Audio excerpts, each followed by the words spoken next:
స్వాగతం. ముందుగా ముఖ్యాంశాలు. రాష్ట్రంలోని వరద ప్రభావిత ప్రాంతాల్లో పర్యటించిన కేంద్ర బృందం. కేంద్ర హోంశాఖ అదనపు కార్యదర్శి సంజీవ్ కుమార్ జిందాల్ నేతృత్వంలో నగరానికి చేరుకున్న బృందం విపత్తు నిర్వహణ సంస్థ ప్రధాన కార్యాలయంలో అధికారులతో కేంద్ర బృందం సమీక్ష. బుడమేరు ముంపు ప్రాంతాలని పరిశీలించిన సీఎం చంద్రబాబు. విజయవాడ కలెక్టర్ కార్యాలయం నుంచి ఎనికేపాడు మీదుగా పొలాల్లో కొనసాగిన పర్యటన. బాధితులకి ప్రభుత్వం అండగా ఉంటుందని సీఎం భరోసా.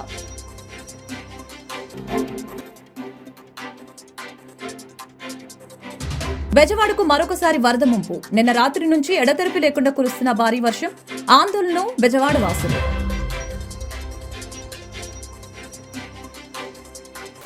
రాష్ట్రంలోని వరద ప్రభావిత ప్రాంతాల్లో కేంద్ర బృందం పర్యటిస్తుంది. కేంద్ర హోంశాఖ అదనపు కార్యదర్శి సంజీవ్ కుమార్ జిందాల్ నేతృత్వంలోని బృందం నగరానికి చేరుకుంది. విపత్తు నిర్వహణ సంస్థ ప్రధాన కార్యాలయంలో అధికారులతో కేంద్ర బృందం సమీక్షించింది. భారీ వర్షాలు, వరదల వలన సంభవించిన పరిస్థితిని కేంద్ర బృందానికి అధికారులు వివరించారు. అనంతరం ప్రకాశం బ్యారేజీ బుడమేరులో గండ్లు పడిన ప్రాంతాన్ని పరిశీలించారు. అక్కడి నుంచి వరద ముంపు ప్రాంతాల్లో పర్యటిస్తున్నారు. రాష్ట్రంలో కురిసిన భారీ వర్షాలు, కృష్ణానది వరద ముంపుతో అనేక ప్రాంతాలు జలమయమయ్యాయి. వరద నీరు కృష్ణా ఎన్టీఆర్ జిల్లాలోని పలు ప్రాంతాలని జల దిగ్బంధంలోకి నెట్టింది. కేంద్ర హోంమంత్రి అమిత్ షా ఆదేశాల మేరకు వరద రాష్ట్రాన్ని పరిశీలించేందుకు కేంద్ర బృందాన్ని రాష్ట్రానికి పంపించారు. కేంద్ర హోంశాఖ అదనపు కార్యదర్శి సంజీవ్ కుమార్ జిందాల్ నేతృత్వంలోని బృందం నగరానికి చేరుకుంది. విపత్తు నిర్వహణ సంస్థ ప్రధాన కార్యాలయంలో అధికారులతో కేంద్ర బృందం సమీక్షించింది. భారీ వర్షాలు, వరదల వలన సంభవించిన పరిస్థితుల్ని కేంద్ర బృందానికి అధికారులు వివరించారు. అనంతరం ప్రకాశం బ్యారేజీ బుడమేరులో గండ్లు పడిన ప్రాంతాన్ని పరిశీలించారు. అక్కడి నుంచి వరద ముంపు ప్రాంతాలు పర్యటిస్తున్నారు. అధికారులను అడిగి ముంపు నష్టాన్ని తెలుసుకుంటున్నారు. నేరుగా నష్టాన్ని పరిశీలించడంతో పాటు వరద బాధితులతో మాట్లాడి పరిస్థితుల్ని అడిగి తెలుసుకుంటున్నారు. బుడమేరు ముంపు ప్రాంతాలని సీఎం చంద్రబాబు పరిశీలించారు. విజయవాడ కలెక్టర్ కార్యాలయం నుంచి ఎనికేపాడు మీదుగా పొలాల్లో వెళ్లి బుడమేరు ముంపు ప్రాంతాన్ని పరిశీలించారు. బుడమేరుకు గండ్లు పడిన ప్రాంతాల్లో జరుగుతున్న పనులపై అధికారులతో చర్చించిన సీఎం చంద్రబాబు దెబ్బతిన్న పంటల వివరాల్ని స్థానికులను అడిగి తెలుసుకున్నారు. ఇవాళ సాయంత్రం వరకు బుడమేరు ముంపు ప్రాంతంలోనే పర్యటించారు. కాగా ఇటీవల కురిసిన భారీ వర్షాలకి కృష్ణమ్మ ఉగ్రరూపం దాల్చడంతో బుడమేరు వాగు ఉప్పొంగి విజయవాడ నగరం మొత్తం నీట మునిగింది. దీంతో ముంపు గ్రామాల బాధితులు తీవ్ర ఇబ్బందులు పడుతున్నారు. సర్వం కోల్పోయిన మమ్మల్ని ప్రభుత్వమే ఆదుకోవాలని వారు వేడుకుంటున్నారు. ప్రభుత్వం అండగా ఉంటుందని సీఎం భరోసా ఇచ్చారు. బెజవాడను ముంచెత్తిన వరదలు కాస్త తగ్గుముఖం పడుతూ ఉండగానే గురువారం మరొకసారి భారీ వర్షం కురిసింది. దీంతో బుడమేరుకు వరద తాకిడి పెరుగుతోంది. విజయవాడ వీధుల్లోకి మరొకసారి నీళ్లు చేరుతున్నాయి. దీంతో లోతట్టు ప్రాంతాల్లోని జనం ఇళ్లు ఖాళీ చేసి వెళ్తున్నారు. బుడమేరు వాగుకు పలుచోట్ల గండు పడటంతో విజయవాడలోని పలు కాలనీలు నీట మునిగాయి. ఇటీవల వర్షాలకు ఇప్పటికే బెజవాడను వరద ముంచెత్తింది. క్రమంగా కాలనీలో చేరిన నీరు తగ్గుతోంది. అయితే తాజాగా కురిసిన వర్షానికి నగరంలోని పలు కాలనీల్లోకి మరొక మారు వరద వచ్చి చేరుతోంది. మరొక వైపు బుడమేరు వాగుకి పడిన గండ్లని పూడ్చేందుకు అధికారులు, సిబ్బంది తీవ్రంగా శ్రమిస్తున్నారు. అయితే ఉదయం నుంచి కురుస్తున్న వర్షం కారణంగా ఈ పనులకి ఆటంకం కలుగుతుంది అధికారులు చెప్పారు. గత 4 రోజుల పాటు తిండి, నీరు లేక అవస్థపడిన జనం మరొకసారి ఆ కష్టాలను ఎదుర్కోలేమని ఇల్లు ఖాళీ చేసి వెళ్తున్నారు. రాష్ట్ర ముఖ్యమంత్రి నారా చంద్రబాబు నాయుడు మార్గదర్శకాలకు అనుగుణంగా రియల్ టైం సమాచారం ఆధారంగా ఆహారం తయారీ, ప్యాకెట్ల రూపకల్పన, రవాణాతో పాటు ప్రతి ఇంటికి ఆహారం, స్వచ్ఛమైన తాగునీరు, పాలు, బిస్కెట్ ప్యాకెట్లు వంటివి అందించేలా చర్యలు తీసుకుంటున్నామని ఎన్టీఆర్ జిల్లా కలెక్టర్ సృజన తెలిపారు. ప్రస్తుత పరిస్థితులకి అనుగుణంగా అధికారులకి ఆమె మార్గనిర్దేశం చేశారు. గురువారం జిల్లా కలెక్టర్ డాక్టర్ జి సృజన ఇందిరాగాంధీ మున్సిపల్ స్టేడియంలోని కేంద్రీకృత ఫుడ్ స్టాక్ పాయింట్ ని పరిశీలించారు. స్టాక్ పాయింట్ నుంచి అత్యంత ప్రణాళికాయుతంగా ఫుడ్ పంపిణీకి తీసుకుంటున్న చర్యల్ని పరిశీలించి ప్రస్తుత పరిస్థితులకు అనుగుణంగా అధికారులకి మార్గనిర్దేశం చేశారు. ఎప్పటికప్పుడు గ్రీన్ ఛానల్ ద్వారా వాహనాలని పంపించి ప్రతి కుటుంబానికి ఆహారం అందేలా చూస్తున్నామని అన్నారు. రాష్ట్ర ముఖ్యమంత్రి నారా చంద్రబాబు నాయుడు మార్గదర్శకాలకు అనుగుణంగా రియల్ టైం సమాచారం ఆధారంగా ఆహారం తయారీ, ప్యాకెట్ రూపకల్పన, రవాణాతో పాటు ప్రతి ఇంటికి ఆహారం, స్వచ్ఛమైన తాగునీరు, పాలు, బిస్కెట్ ప్యాకెట్లు వంటివి అందించేలా చర్యలు తీసుకుంటున్నట్లు తెలియజేశారు. ఇందిరాగాంధీ మున్సిపల్ స్టేడియానికి వచ్చే వాహనాలకి ఎలాంటి ట్రాఫిక్ అంతరాయం లేకుండా సంబంధిత శాఖ అధికారులకి సూచనలు చేశారు. ప్రత్యేక భద్రతా సిబ్బంది సహాయంతో వాహనాలని వరద ముంపు ప్రభావిత ప్రాంతాలకి సరైన సమయంలో చేరేలా సూచనలు చేశారు. ఎక్కడ ఆహారం పాడైంది అనే మాట రాకుండా క్వాలిటీ చెక్తో ఆహారాన్ని ముంపు ప్రభావిత ప్రాంతాలకి పంపించాలని ఆదేశించారు. కోలుకునే ముందే ఒకవైపు బుడమేరుకి పైన రెగ్యులేటర్ నుంచి కృష్ణానదిలోకి వెళ్తూ ఉండగానే గండిపడి ఒక 40,000 క్యూసెక్లు సడన్గా సిటీ మీదకి పడ్డాయి. దాని నుంచి కూడా తేరుకునే ముందే కృష్ణా నదిలోకి 11,90,000 క్యూసెక్లు, అది కూడా రికార్డెడ్ హిస్టరీలో ఎప్పుడూ లేని విధంగా. సో 3 రకాల ఉపద్రవాలు ఒకే రోజున విజయవాడ మీద పట్టడం వల్ల ఎవరు ఊహించని విధంగా విజయవాడ ఫ్లడ్డింగ్ జరిగిపోయింది. Very unfortunate.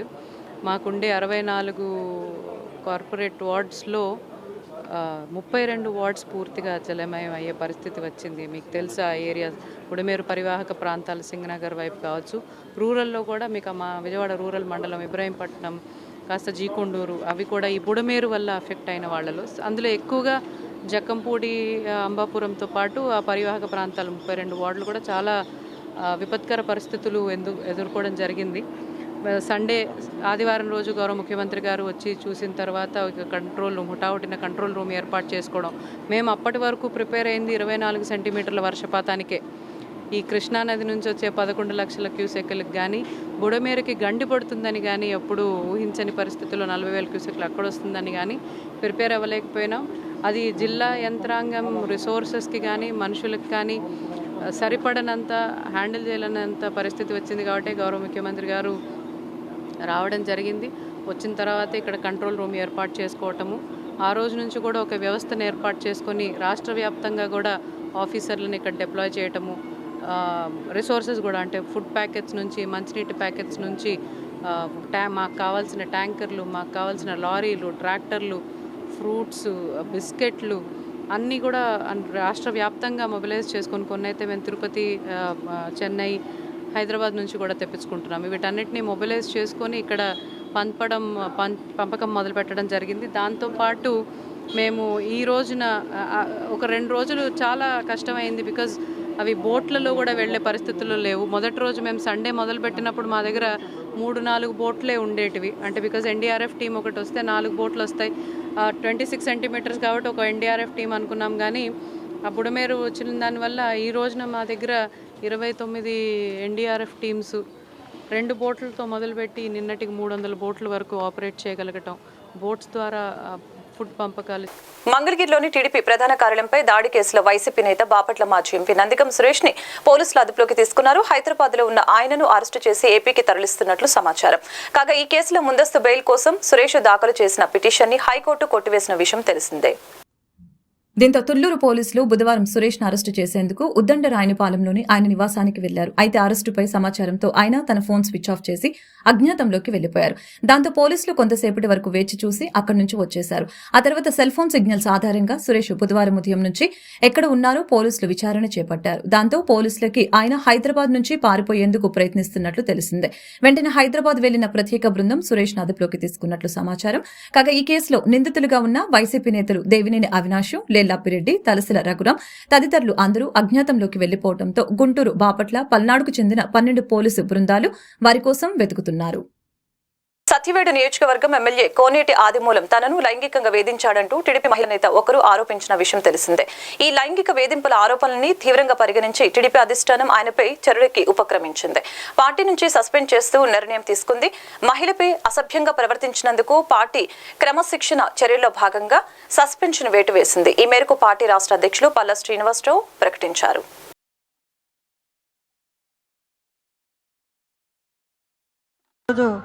ఎమ్మెల్యే అయిన తర్వాత భీమాస్ ప్యారడైస్ తిరుపతికి రావాలని చెప్పి కోరగా, నేను ఎమ్మెల్యే గారు ఏదో అర్జెంటుగా రమ్మంటా ఉన్నాడని చెప్పి నేను కార్ బుక్ చేసుకొని అక్కడికి వెళ్ళడం జరిగింది.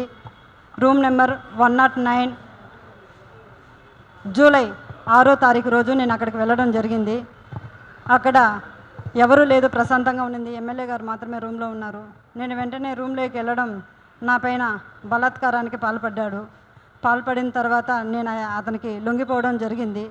జరిగిన తర్వాత ఈ విషయం ఎక్కడైనా బయట చెప్పావంటే నేను చంపేస్తాను, నీ కుటుంబాన్ని చంపేస్తాను అని చెప్పి బెదిరించడం జరిగింది. అందువల్ల నేను ఎవరికి చెప్పుకోకుండా నేను సైలెంట్గా ఉండిపోయాను. మళ్ళీ ఇంకొకసారి ఫోన్ చేసి నువ్వు కానీ రాలేదంటే నేను మళ్ళీ నీ కుటుంబాన్ని, నీ భర్తని చంపేస్తానని చెప్పి నన్ను బెదిరించడం జరిగింది. బెదిరించడం ద్వారా నేను మళ్ళీ అక్కడికి భీమాస్ ప్యారడైస్కి వెళ్ళడం జరిగింది.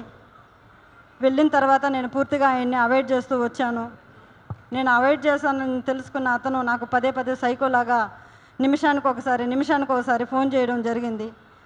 అది గుర్తించిన నా భర్త, ఎమ్మెల్యే నీకు ఎందుకైతే ఇన్నిసార్లు కాల్ చేస్తున్నాడని చెప్పి నా మొబైల్ ఇంచేసి నన్ను కొట్టడం, నన్ను బెదిరించడం చాలా చేశాడు. చేసిన తర్వాత నేను ఆ బాధను భరించలేకుండా నాకు జరిగిన బాధని నేను ఆయనతో వివరించడం జరిగింది. వివరించినప్పుడు నా భర్త ఇలానే నీకే జరిగిందా, చాలామందికి జరిగిందా అన్నప్పుడు చాలా మహిళలు, గవర్నమెంట్ ఎంప్లాయీస్ కూడా ఉన్నారు ఇందులో, మహిళలు చాలామంది బలైపోతున్నారు చెప్పాను. నేను చెప్పినప్పుడు ఆయన సూచించాడు నన్ను, ఈ చాలామంది మహిళల్ని కాపాడుకొని మనం బ్రతకాలి, మనం కాపాడుకోవాలని చెప్పి ఆయన నాకు ఒక పెన్ కెమెరాని అరేంజ్ చేసి ఇవ్వడం. నా పేరు బాబు, లక్ష్మి నా భార్య. గత 2 నెలలుగా ఈ ప్రవర్తన అలా ఒక రకంగా ఉండేది. కుటుంబంలో కొన్ని విషయాలు, ఒక భర్తగా కొన్ని విషయాలు తెలుస్తూ ఉంటాయి. దాన్ని నేను పరిగణలోకి తీసుకొని ఒక ఎమ్మెల్యే అధికారి, ఒక సత్యుడు నియోజకవర్గాన్ని ఎంతోమంది ప్రజాప్రతినిధులు ఉంటారు, ఆయనకి కొన్ని సమస్యలు ఉంటాయి. ప్రజల కోసం ఒక మంచిని చెయ్యాలనేదే ఒక ఎమ్మెల్యే ధర్మం. అంతేగాని ప్రజల ఉంటూ ప్రజల్లో తిరుగుతూ ఆడవాళ్ళపైన అత్యాచారం చేయటం ఇది మహానేరం. టీవీ సోదరులకి, మిత్రులకి కానీ నేను చెప్పేది ఒకటి సమస్య. ఆడజాతికి అంతం ఎప్పుడో జరిగింది, పట్టిందని మనం అనుకుంటాం, చదువుకుంటూ ఉంటాం. ఒక ఎమ్మెల్యేనే ఇది మరుగుంటే సాధారణ మనుషులు ఇంకెట్లా ఉండాలో అని మీరు ఆలోచన చేయండి. మనం చిన్నప్పుడు చదువుకున్న చదువులు ప్రజల చేత, ప్రజల కొరకు, ప్రజాస్వామ్యం ఎదుకోబడిన ప్రజాస్వామ్యంలో ఒక ఎమ్మెల్యే ప్రజలకి రక్షణ లేకుండా ఇలాంటి ఆడవాళ్ళని అత్యాచారం చేసి బంధించి వాళ్ళని బెదిరించి రామకోలుగా పాల్పడే ఎమ్మెల్యేని కఠినంగా శిక్షించాలని కానీ నేను కోరుకుంటున్నాను. ముఖ్యంగా నేను చెప్పేది ఒకటే లాస్ట్ విన్నపం. అయ్యా, మా సత్యవేడు నియోజక ప్రజలకు నేను చెప్పేది ఒకటి. మన ఇంట్లో ఒక ఫంక్షన్ ఉంది, నా కూతురు పెళ్ళి ఉంది, మా అక్క శుభకార్యం ఉంది, నాకు కొడుకు పుట్టాడు, ఎమ్మెల్యే గారు మీరు రండి, విందు చేయండి అని ఆనందపడిపోవాకండి. కోనేటి ఆదిమూలం అనే వ్యక్తి కామాంధుడు. భారీ వరదలతో ప్రజలు ఇబ్బందులు పడుతున్న విజయవాడ పట్టణ ప్రజలకి అండగా ఉండవలసిన ప్రతిపక్ష వైఎస్ఆర్సీపీ అధినేత మాజీ ముఖ్యమంత్రి వైఎస్ జగన్మోహన్ రెడ్డి సీఎం చంద్రబాబును విమర్శించేందుకు అక్కడికి వెళ్లడం బాధాకరమని మాజీ మంత్రి డొక్క మాణిక్య వరప్రసాద్ వ్యాఖ్యానించారు. గురువారం మధ్యాహ్నం నగరంలో ఏర్పాటు చేసిన మీడియా సమావేశంలో డొక్క మాణిక్య వరప్రసాద్ మాట్లాడారు. మంగళగిరిలోని టీడీపీ రాష్ట్ర కార్యాలయంపై వైఎస్ఆర్సీపీ హయాంలో జరిగిన దాడి ఘటనలో మాజీ ఎంపీ నందిగం సురేష్ ను అరెస్టు చేసిన అంశంపై డొక్క స్పందించారు. అప్పుడు సలహాదారులుగా ఉన్న సజ్జల రామకృష్ణారెడ్డిని ఆదేశాల మేరకు వైసీపీ శ్రేణులు దాడికి పాల్పడ్డారని, ముందు సజ్జల రామకృష్ణారెడ్డిని అరెస్టు చేయాలని ఆయన వ్యాఖ్యానించారు. గత కఠిన శిక్షలు విధించాలి, ఐపీసీ మార్చాలి, వీళ్ళ కోసం మార్చాలి. వీళ్ళు చేసే విధ్వంసం, వీళ్ళు చేసే గనుల కోసం, వీళ్ళు చేసే మట్టి కోసం, వీళ్ళు చేసే విధ్వంసమే, విసుగు కోసం వీళ్ళు చేసే విధ్వంసం ఈరోజు ప్రకృతి విలేతాడడానికి కారణం. అందువల్ల ఇలాంటి వాళ్ళు మేము మామూలు శిక్షలు పెనాల్టీస్ పంపించడం కాదు, వీళ్ళకి మరణ శిక్ష లాంటివి వేస్తే కానీ జనం బతకరు. లేకపోతే విజయవాడలో 45 మంది, దాదాపు 40 మంది చనిపోవడానికి కారణం ఈ ప్రకృతి విధ్వంసకులు. కాబట్టి వీళ్ళ మీద చర్యలు తీసుకోవడానికి మామూలు సెక్షన్లు సరిపోవు. ఈ మట్టి దోలుకునేవాళ్ళు, కాలువ కట్టలు కొట్టి మట్టి ఎత్తుకెళ్ళేవాళ్ళు, కాలువ కట్ట తోవుకొని మట్టి తీసుకెళ్ళే మట్టి కోసం వాళ్ళు ఎంత దుర్మార్గమే చేస్తూ ఉంటారు. కానీ దాని పరిణామాలు ఇలా ఉంటాయి. వాళ్ళ మీద మరణ శిక్షలు లాంటి శిక్షలు విధించే విధంగా చట్టాన్ని సవరించాల్సిన అవసరం ఉంది. అందువల్ల వైసీపీ బురద రాజకీయాన్ని, నీచ రాజకీయాన్ని తీవ్రంగా ఖండిస్తున్నాను. ప్రభుత్వం బాధితులను ఆదుకోవాలి. బాధితులంతా కూడా పేదవాళ్ళు, ముఖ్యంగా ఎస్సీ, ఎస్టీ, బీసీ, మైనారిటీలంతా కూడా వాళ్ళని ఆదుకోవాలి. అదేవిధంగా అక్కడ యూత్ చాలామంది అన్ఎంప్లాయ్మెంట్ వచ్చింది, పని లేక ఇబ్బంది పడుతున్నారు. నేను చాలామంది దానాలు చేస్తున్నారు, చాలామంది వితరణతో సహాయం చేస్తూ ఉన్నారు బాధితులకి, సినిమా వాళ్ళు కానీ పారిశ్రామిక రంగాలు. నేను వాళ్ళకి ఒక విజ్ఞప్తి చేస్తా ఉన్నాను, అక్కడున్న యూత్కి, ఆ సింగనగర్ యూత్కి ఒక ఎంప్లాయ్మెంట్, ఒక స్కిల్ డెవలప్మెంట్ సెంటర్ పెట్టి ఎంప్లాయ్మెంట్ క్రియేట్ చేసి మీ పరిశ్రమల్లో ఉద్యోగాలు ఇచ్చే విధంగా ఈనాడు కానీ పెద్ద సంస్థలని ముందుకు వస్తే వాళ్ళంతా కూడా అక్కడున్న యూత్కి స్కిల్ డెవలప్మెంట్ ఇచ్చి వాళ్ళకి ఎంప్లాయ్మెంట్ ఇచ్చే విధంగా కృషి చేస్తే వాళ్ళ బాధల నుంచి బయటపడతారు. లేకపోతే వాళ్ళు పనులు లేక తర్వాత తీవ్రమైనటువంటి మానసిక క్షోభకు గురయ్యే అవకాశం ఉంది. అందువల్ల ఇది ఒక విజ్ఞప్తిగా నేను వారికి విజ్ఞప్తి చేస్తూ ఉన్నాను. దానాలతో పాటు, డబ్బు సహాయంతో పాటు వాళ్ళ పరిశ్రమలో వాళ్ళకు ఉద్యోగాలు కల్పించే విధంగా పారిశ్రామికవేత్తలంతా ఆలోచించాలని చెప్పి నేను విజ్ఞప్తి చేస్తాను. అదేవిధంగా చంద్రబాబు గారు ఇంటి కోసం చేశారనేది చాలా దుర్మార్గమైన కామెంట్. అది అమరావతిలో ఆ ఏరియా మొత్తం కూడా వేల సంవత్సరాల నుంచి వెంకటపాలెం కానీ ఊళ్ళు కానీ ఉద్దండరాయపాలెం కానీ గురువుల్ని గౌరవించుకోవాల్సిన బాధ్యత ప్రతి ఒక్కరిపై ఉందని మాజీ ఎంపీ మోదుగుల వేణుగోపాల్ రెడ్డి అన్నారు.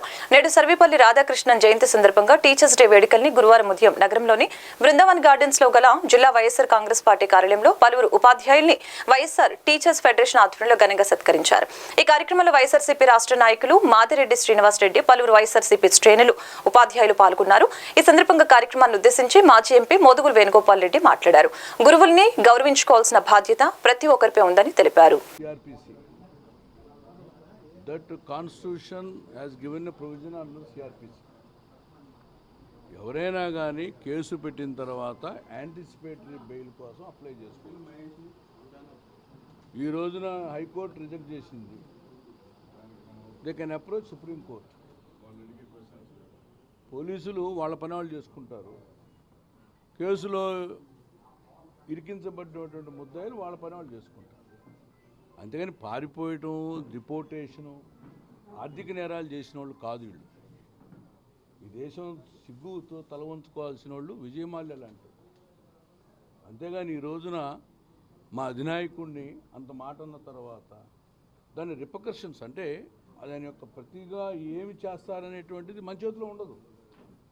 ఈ రోజున రెడ్ బుక్ ద్వారా నారా లోకేష్ గారు ఏమైతే చేస్తున్నారో, రేపు పొద్దున మేము అధికారంలోకి వచ్చిన తర్వాత మేము అట్లాగే అదే పారుగా ఉండదు కదా. సమానంగా ఏముంటుంది రిటాలియేషన్. దానికి తక్కువ ఉండొచ్చు, ఎక్కువ ఉండొచ్చు, సమానంగా ఉండొచ్చు. అంతేగాని ఈ రోజున వాళ్ళు 438 వైపు చూస్తున్నారు, వీళ్ళేమైనా అరెస్ట్ చేసి జైలుకి పంపించాలని చూస్తున్నారు. వీళ్ళిద్దరిలో సుప్రీంకోర్టు ఏం చేస్తుందో చూద్దాం. అంతేగాని పారిపోవడం అనేది ఉండదు. ఎందుకంటే చేసిన తర్వాత అప్పటి గారు గుంటూరులో చాలా రోజులు ఉన్నారు. అందుకని వాళ్ళకున్న అంశాన్ని వాళ్ళు పరిశీలించుకుంటారు. పారిపోవడం అనేది.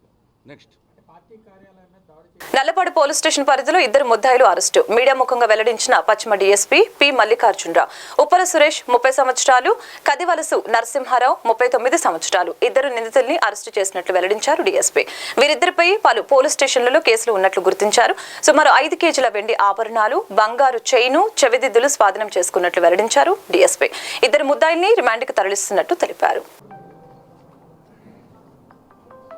గుంటూరు స్వర్ణ భారతి 3వ లైన్ సంబంధించినటువంటి ఉప్పాల సురేష్ అనే అతను గతంలో చాలా కేసులు ఉన్నాయి. అతను నైట్ హౌస్ బ్రేక్ చేసేటువంటి అఫెండర్, చాలా కేసులు ఉన్నాయి. అతనికి జైల్లో కందివలస నరసింహారావు అనే అతను రౌడీ షీటర్ పరిచయం అయ్యారు. విజయవాడ అతను పరిచయం అయ్యి వీళ్ళు అఫెన్స్లే అంటే నేరాలు చేస్తున్నారు. రాత్రిపూట చూసుకోవడం, హౌసెస్ ఏదైతే తాళాలు వేసి ఉంటాయో వాటిని బ్రేక్ చేయడం, దొంగతనం చేయడం, అట్లా చేస్తూ చాలా కేసుల్లో ఇన్వాల్వ్ అయి ఉన్నారు. వీళ్ళు గతంలో చేసి జైలు కూడా పోయించున్నారు. ప్రస్తుతం ఇప్పుడు బయటకు వచ్చిన తర్వాత కూడా మాకు నల్లపాడు కేసు ఒకటి, నైట్ హెచ్బి, దీనిలో 1.3 కేజెస్ సిల్వరు, 2 బైకులు కూడా దొంగతనం చేశారు, 2 కేసులు. అదేవిధంగా పట్టాపురం పోలీస్ స్టేషన్లో 1 case, silver 300 grams plus 1 tab ఒకటి. అదేవిధంగా మేడుకొండూరులో 1 కేసు ఉంది, 1/2 కేజీ సిల్వరు ప్లస్ 1 టీవీ కూడా దొంగతనం చేశారు. అదేవిధంగా తెనాల్లో 3 కేజీల సిల్వరు ప్లస్ 28 గ్రామ్స్ గోల్డ్ దొంగతనం చేశారు. మన ఇక్కడే కాకుండా గుంటూరు జిల్లా కాకుండా విజయవాడ సిటీలో కూడా చేశారు. విజయవాడ సిటీలో కూడా 64 గ్రామ్స్ గోల్డ్ పోయిందని చెప్తున్నారు. ఈ కేసుల్లో మేము విచారించాము. ఇంటాక్ట్ ప్రాపర్టీ ఏదైతే దొంగతనం చేశారో దాన్ని మా సిఐ గారు, ఎస్ఐ బాబురావు, వాళ్ళ సిబ్బంది సుబ్బారావు వాళ్ళంతా కూడా కష్టపడి వీళ్ళని పట్టుకొని ఈరోజు హుసన్నా మందిర్ దగ్గర 11 గంటలకి, గోరంట్ల దాటిన తర్వాత అమరావతి రోడ్లో హుసన్నా మందిర్ దగ్గర 11 గంటలకి వాళ్ళు పట్టుకొని చాకచక్యంగా పట్టుకొని ఇంటాక్ట్ ప్రాపర్టీ అంతా కూడా రికవరీ చేశారు. వీళ్ళు గతంలో కూడా చాలా అఫెన్స్లో ఇన్వాల్వ్ అయి ఉన్నారు. వీళ్ళకి షీట్లు కూడా ఉన్నాయి, ఇద్దరికి షీట్లు ఉన్నాయి. కాబట్టి వీళ్ళని రిమాండ్కి పంపిస్తామన్నాం. దీనిలో కష్టపడి పనిచేసినటువంటి సిఐ వంశీ గారికి, అట్లా అదేవిధంగా మన SI Baburao, investigating officer Nayak, Subbarao, తర్వాత భాస్కరు, మస్తాను, నాయక్, వళ్ళి, వెంకటేశ్వరు అనే వాళ్ళు చాలా దీనిలో ఇంటాక్ట్ ప్రాపర్టీ రికవర్ చేయడానికి చాలా కష్టపడ్డారు. వాళ్ళకి కూడా హృదయపూర్వకంగా రివార్డ్స్ మా అభినందనలు అందజేస్తూ ఎస్పీ గారి ద్వారా రివార్డ్స్ కూడా అందజేయడం జరుగుతుంది. ఇవే కాకుండా గతంలో కూడా చాలా అఫెన్స్ చేస్తున్నారు కాబట్టి వీళ్ళకి షీట్లు కూడా ఓపెన్ చేస్తాం. అదేవిధంగా మీరు ప్రజలకి మీరు చెప్పాల్సింది ఒకటి, ఎవరైతే నైట్ ఇన్మేట్స్ తాళాలేసి బయటికి వెళ్తున్నారో వాళ్ళు మా పోలీసు బీటు వాళ్ళకి మా పోలీస్ స్టేషన్లో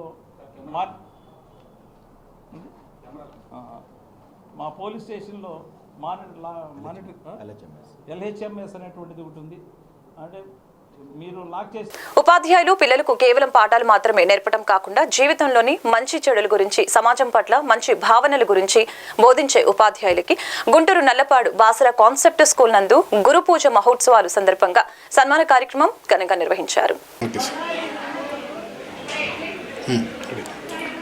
డాక్టర్ సర్వేపల్లి రాధాకృష్ణన్ గారి జన్మదిన సందర్భంగా ఈరోజు దేశమంతా గురు పూజోత్సవం జరుపుకుంటుంది. ఉపాధ్యాయ దినోత్సవం సందర్భంగా మరి విద్యార్థులకు మంచి చెడులను బోధిస్తూ విలువైనటువంటి విద్యను అందిస్తున్నటువంటి ఉపాధ్యాయులందరికీ కూడా మరి గురు పూజోత్సవ శుభాకాంక్షలండి. దేశ భవిష్యత్తును నిర్ణయించి పౌరులను తీర్చిదిద్దే గురువులు, మంచి చెడులను బోధించే అధ్యాపకులు, భావితరాలను అభివృద్ధి పదంలో నడిపించే విద్యావేత్తలు, విద్యార్థుల ఆలోచనలను రూపుదిద్దే శిల్పులు, రేపటి సవాళ్లను ఎదుర్కొనేలా సిద్ధం చేసే బోధకులు, వాస్తవాలను బోధించి సరైన మార్గం నిర్దేశించే మార్గదర్శకులు, విలువలు, బాధ్యత, భవిష్యత్తును పరిచయం చేసిన గురువర్యులు, విద్యను నేర్పి వివేకాన్ని పెంచి వారి కాళ్ళ మీద వారు నిలబడగలిగే మలిచే అపార బ్రాహ్మణులు, అనుభవాలను రంగరించి జీవితాన్ని తీర్చిదిద్దే సాధకులు, కాలం ఒక్కసారి వెనక్కి వెళ్ళినా వెళ్ళకపోయినా కాలం వార్తలు ముగించే ముందు ముఖ్యాంశాలు మరొకసారి. రాష్ట్రంలోని వరద ప్రభావిత ప్రాంతాల్లో పర్యటించిన కేంద్ర బృందం. కేంద్ర హోంశాఖ అదనపు కార్యదర్శి సంజీవ్ కుమార్ జిందాల్ నేతృత్వంలో నగరానికి చేరుకున్న బృందం విపత్తు నిర్వహణ సంస్థ ప్రధాన కార్యాలయంలో అధికారులతో కేంద్ర బృందం సమీక్ష. బుడమేరు ముంపు ప్రాంతాలని పరిశీలించిన సీఎం చంద్రబాబు. విజయవాడ కలెక్టర్ కార్యాలయం నుంచి ఎనికేపాడు మీదుగా పొలాల్లో కొనసాగిన పర్యటన. బాధితులకి ప్రభుత్వం అండగా ఉంటుందని సీఎం భరోసా.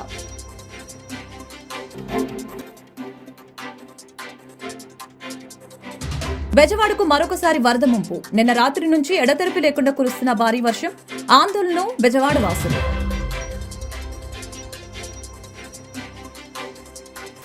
ఈ వార్తలు ఇంతటితో సమాప్తం. మరొక బులెటిన్ మళ్ళీ కలుద్దాం.